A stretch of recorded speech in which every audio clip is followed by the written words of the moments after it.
കാർത്തികനെ കൊന്നൊരു കാളി ഒളിവിതറും വാളതുമാ കുപിതയായി കോപാന്തകയായി കുടികൊള്ളും ഈ കാവ്.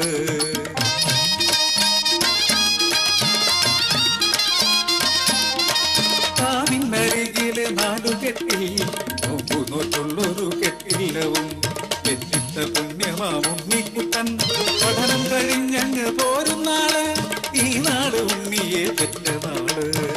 ഏതാണ്ട് കടത്തനാട് കളരിയിൽ പഠിച്ച് അടവും തടവും അറിവും നേടി മിടുക്കനായി മടങ്ങി വന്നു.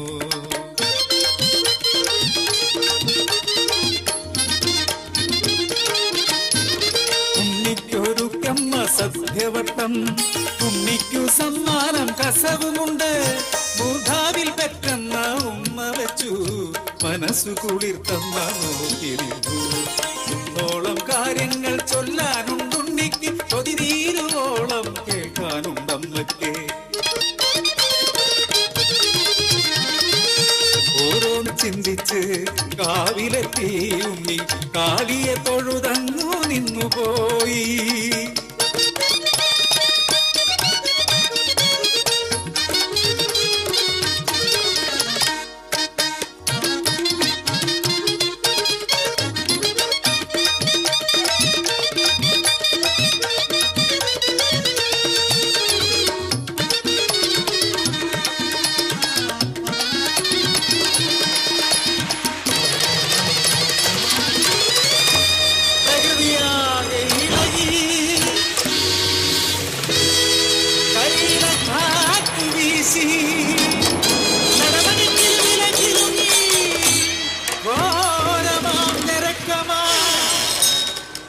ശ്രീകോവിൽ പതിയെ തുറന്നു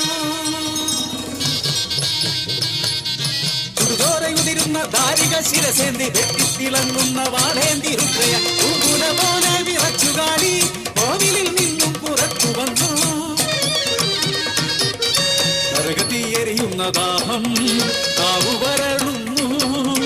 ഉരുളി വേണം ഭക്ഷണം രക്തം കുടിച്ചിടണം തുള്ളി ഉറഞ്ഞങ്ങ് ചൊല്ലികാളി. മാതൃപാദം പോലെ മണ്ണ് തൊട്ട് വന്നിച്ച് കുപിതയ ദേവിയെ ഏഴു ചുറ്റി സാഷ്ടാംഗം പ്രണമിച്ച് ചമ്രം മടിഞ്ഞങ്ങ് വിഗ്രഹം പോലെ ഇരുന്നു ഉണ്ണി. ഇടിമിന്നൽ പോലെയ വാള് വീശി ദേവി കൊതിരീരുവോളം ദിനം കുടിച്ചു. ഞെട്ട പൂ പോലെ ഉണ്ണിതൻ ശിരസും താഴെ വീണു. ഉണ്ണിയെ തിരഞ്ഞു നടന്നു അമ്മ ഉണ്ണി ഉണ്ണി. കാവിലെത്തി അമ്മ രുതിരപാനം ചെയ്യും കാളിയെ കണ്ട് പുത്രദുഃഖമുള്ളിൽ അഗ്നിയായി കത്തി ശോകരോധത്താൽ ചാമുണ്ടിയായി. നിൽക്കടി കേൾക്കടി കാളി, ഒന്നുണ്ണിയില്ലാത്ത മണ്ണില് അമ്മയും വേണ്ടനി. പെറ്റവയറിന്റെ നൊമ്പരമറിയാത്ത ദുഷ്ടേ, ഇനി നീ ഉയർത്തുന്ന വാൾമുനകൾ നിൻ തലയിൽ തന്നെ പതിച്ചിടട്ടെ. നീ തന്നെ നിൻ തല വെട്ടിപ്പൊളിക്കട്ടെ. പെറ്റമ്മയും നീ പൊന്നുണ്ണിയും സത്യമേ നിനക്കു നൽകുന്ന ശാപം. ഇരുതടയിൽ തല തല്ലി കരഞ്ഞമ്മ ഉണ്ണി തന്നരികിൽ പിടഞ്ഞു വീണു. മെല്ലെ ചലനമറ്റു.